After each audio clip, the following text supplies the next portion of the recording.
Well, hi, everybody. Brendan Gulick with you live in Berea, and welcome to the Cleveland Browns practice report, part of our continuing coverage with BrownsDigest, Fan Nation's channel on the SI Media Group Fan Nation Network. It was a good day here in Berea. We had a chance to hear from all three coordinators, as typically is the case on Thursdays. We talked with four players in the locker room at the podium as well: Denzel Ward, Amari Cooper, Joel Bitonio, and Deshaun Watson spoke to the media here this afternoon. Of course, that is still the conversation around this team, not internally, but among Browns fans. And frankly, the big conversation nationally around Cleveland football still is, when will Deshaun Watson be out on the field? And I asked him today a question I thought he gave a thoughtful answer to. Essentially said, hey, Deshaun, what is ultimately going to be pulling the trigger to say, yes, it's time to go play? Is it you? Is it Kevin Stefanski? Is it the medical staff? He's talked a lot about the cohesion where they're all working together to try to get this done. But ultimately, what is going to be the final decision that lets him get on the field? Here's what he had to say. Man, we all got to be on the same page. I told the guys that I was ready in this week. That was my decision.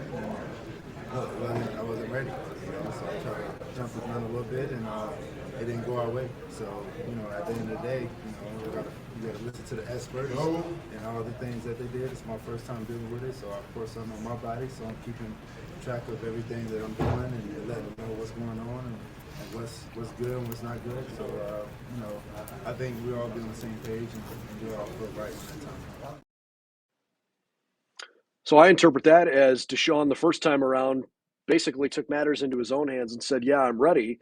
And ultimately he wasn't. And so maybe this time it's a little bit more in the hands of the medical team to clear him through whatever tests or hurdles he has to clear from their perspective, while also, I would assume, taking into account his feedback of, hey, here's how I'm feeling. Today was really good. Maybe today wasn't so good, whatever that might be for him. But the reality is he's back at practice. He was throwing inside yesterday. The team is outside today practicing where it's 45 degrees and cloudy here in Berea, and it is a little bit breezy. It might be a little bit colder right now than it's supposed to be this weekend in terms of overall temperature, but the forecast on Sunday afternoon has a high of 51, and right now it sounds like anywhere between 10 to 20 mile an hour winds steadily. So that could make it feel really cold on Sunday when the Cardinals come to town to play against Cleveland.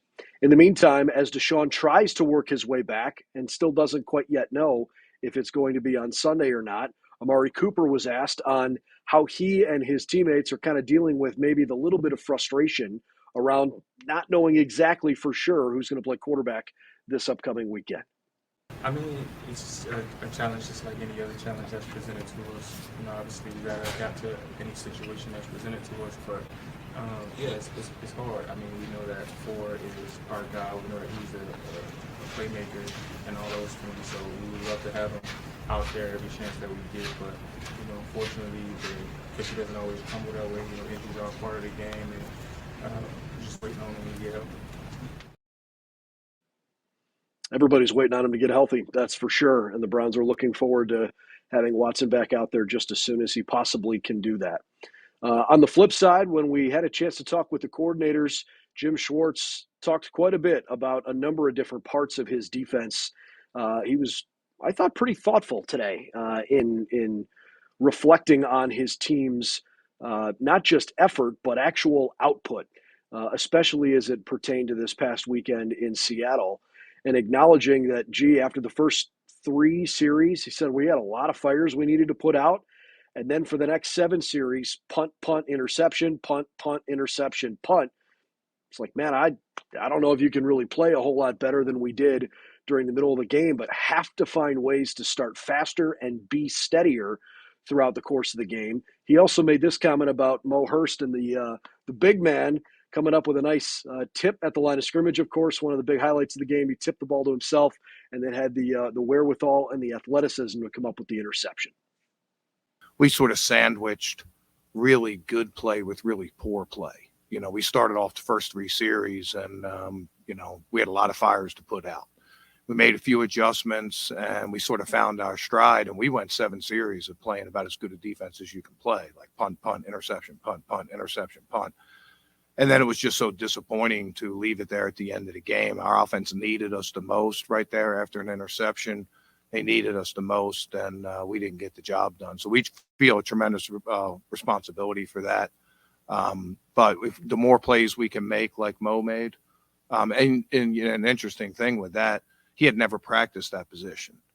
We had some injuries with Zadarius and some other guys, and we had sort of mix and matched our defensive line guys, and he went in and at most he had gotten mental reps on that blitz, but went in and executed it really well, and then athletically made a really good catch. But we need more of that. We need more of that middle of the game.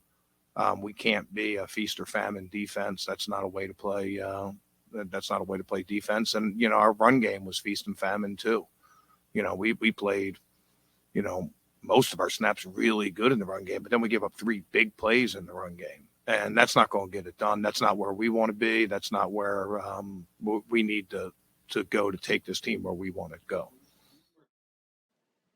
I think part of what has made this defense so good this year is that they've largely been able to avoid some of those really big mistakes magnifying for the most part. And obviously, Jim acknowledged the fact that you can go out and play really good stretches for a while, but if you give up 3 huge chunk plays on the ground the way they did and a couple through the air, ultimately that can be what does you in. And so the Browns have to figure out a way to avoid that moving forward here. An Arizona team that's coming to town that obviously hasn't had a great season. If you look at their record, they're 1-7. In fact, they're one of only 2 teams in the league with 1 win. So it doesn't seem like the Browns are playing against a team that's very good. But I think you might, if you peel back the layers a little bit, you might find that they're actually not too bad. Arizona has been right there in just about every game. They've at least had the lead in all but 1 game they've played this year. And obviously their 1 win came against the Dallas Cowboys. They've had some really narrow losses. And they played Baltimore pretty tough last week, especially in the first half. So a Cardinals team that certainly isn't clicking, but they don't appear to be all that far away. And one of their big weapons is at tight end. Trey McBride coming off of a 10-catch game. That's a single-game record for an Arizona tight end. So we'll keep our eye on how the Browns are going to try to defend McBride and the tight end, regardless of who plays quarterback. Kyler Murray, maybe not. We'll see what happens. Well, all we know for sure is that Josh Dobbs is not playing because Josh Dobbs is now in Minnesota. So that'll be the continued storyline for the Cardinals as the week unfolds there as well. Let's wrap up our practice report today with a little note from Alex Van Pelt. Obviously, the NFL trade deadline was a couple days ago, right? And the Browns were not particularly active in the sense that they didn't get several deals done. The biggest one was Donovan Peoples-Jones. I know Cleveland was looking at a few other options. They made some calls, and ultimately things just didn't work. But Donovan Peoples-Jones is on his way to Detroit. And so Alex Van Pelt spoke highly of his time with DPJ, wished him well, and was also asked about whether or not this might be an opportunity for someone like Cedric Tillman to crack the lineup. Who is our new starting receiver? We're going to play by committee out there. We'll see who lines up out there first, but big shoes to fill. I mean, just hats off to Donovan. Sorry to see him leave, obviously, as a player and a person, but excited for his opportunity.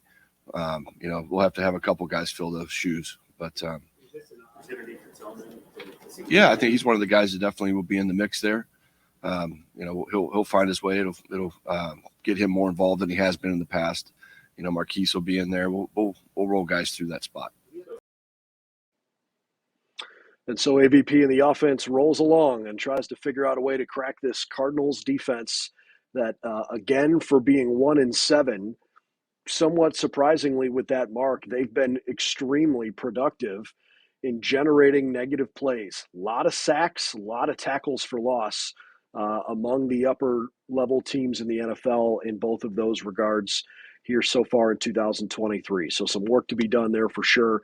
And it's not just 1 or 2 players. They've got a lot of guys that are coming up with negative plays defensively. So the Browns have their work cut out for themselves as they continue their preparations for a Sunday home game against Arizona. Of course, that game is at 1 o'clock, and we're looking forward to being down at the stadium to bring you all the live coverage we can from the Browns and the Cardinals. In the meantime, the facility will be open for us once again tomorrow at roughly 10:20 tomorrow morning. Passing game coordinator Chad O'Shea will take the podium, and then safeties coach Ephraim Banda will supposed to be talking to us after Chad wraps up. The team will then practice right around 11:30, and then Kevin Stefanski, as he always does on Fridays, will have a few minutes with us to basically say, hey, here's how things went for the course of the week, answer a few questions, and turn his attention to the Cardinals this weekend. For all the latest news and information on the Cleveland Browns, we've got you covered over on BrownsDigest.com, as well as on this YouTube channel. Please subscribe if you don't mind. We'd love to bring you more video coverage just like this, and your support would be really appreciated. I'm Brendan Gulick, live in Berea. We'll see you again real soon over in Browns Digest.